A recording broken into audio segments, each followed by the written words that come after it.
আজ ৮ই মার্চ ২০২৫ বিশ্ব নারী দিবস। প্রতি বছরের মতো এবারেও উদযাপিত হচ্ছে এই বিশেষ দিনটিতে আন্তর্জাতিক নারী দিবস। এবারে নারী দিবসের প্রতিপাদ্য হলো অধিকার, সমতা, ক্ষমতায়ন, নারী ও কন্যার উন্নয়ন।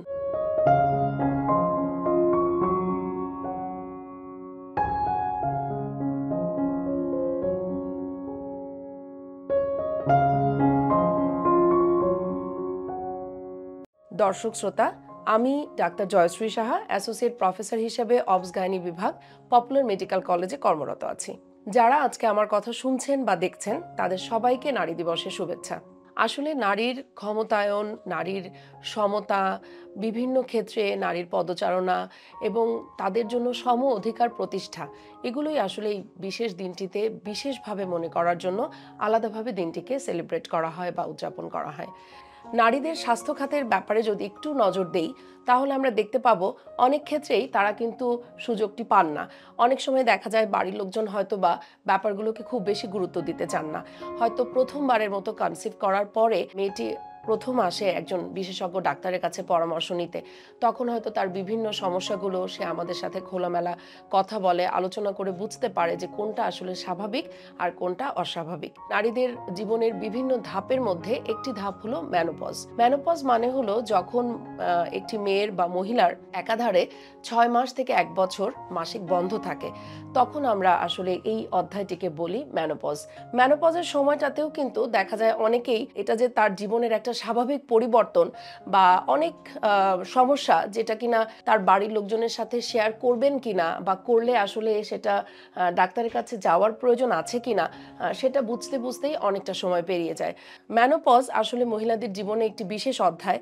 মেয়েরা যেমন জন্মের সময় তাদের মেনস্ট্রুয়েশন হয় না, একটা বয়সে এসে মেনস্ট্রুয়েশন শুরু হয়, তেমনি কিন্তু একটা বয়সে এসে দেখা যায় যে ৪৮ থেকে ৫২ বছর বয়সের মধ্যে মহিলাদের মাসিকটা কিন্তু একদম বন্ধ হয়ে যায়। তার আগে থেকেই প্রায় ৬ মাস, ১ বছর বা ১.৫ বছর আগে থেকে তাদের মধ্যে কিছু লক্ষণ পরিলক্ষিত হয়। যেমন মেনোপজ হবার আগে থেকেই মহিলাদের মধ্যে দেখা যায় হট ফ্লাশ বা হয়তো প্রচণ্ড গরম লাগছে। তারপরেই দেখা যাচ্ছে আবার হয়তো প্রচণ্ড ঘাম দিয়ে শরীর গা হাত পা খুব ঠান্ডা হয়ে যাচ্ছে। এর সঙ্গে প্রায়ই দেখা যায় হয়তো বিভিন্ন জিনিস মনে রাখতে পারছেন না।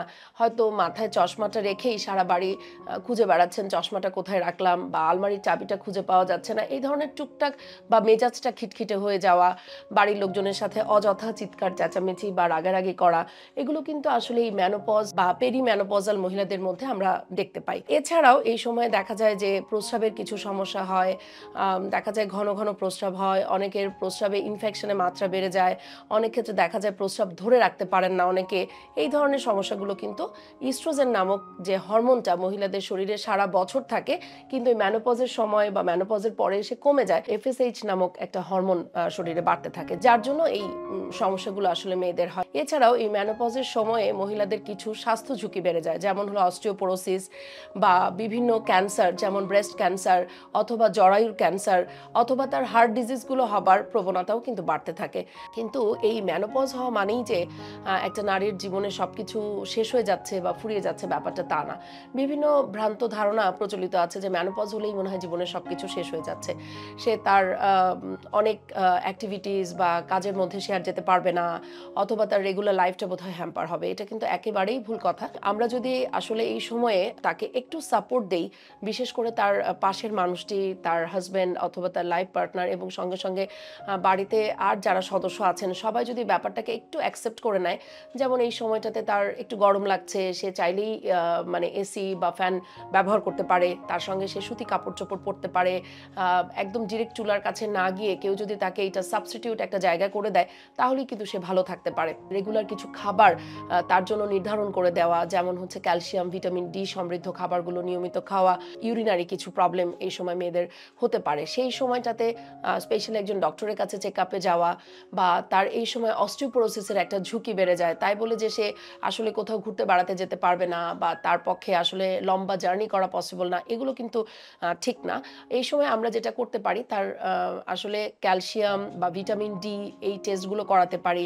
তার অস্টিওপোরোসিসের ঝুঁকি কতটুকু, বিএমডি একটা টেস্ট করে এটা বের করা যায় এবং তাকে কিন্তু আমরা বিভিন্ন ধরনের ওষুধ সাপ্লিমেন্টেশন আমরা দিতে পারি, যাতে করে সে এই কমপ্লিকেশনসগুলো থেকে ভালো থাকতে পারে। পারে। আন্তর্জাতিক নারী দিবস আমরা পালন করতে চাই, আমরা মনে করিয়ে দিতে চাই যে নারী এবং পুরুষ সমান অধিকার এবং তারা সমাজে একইভাবে কন্ট্রিবিউশন করবে তখনই যখন সবাই তাদেরকে শ্রদ্ধার চোখে দেখবে এবং তাদেরকে সম্মানিত করবে।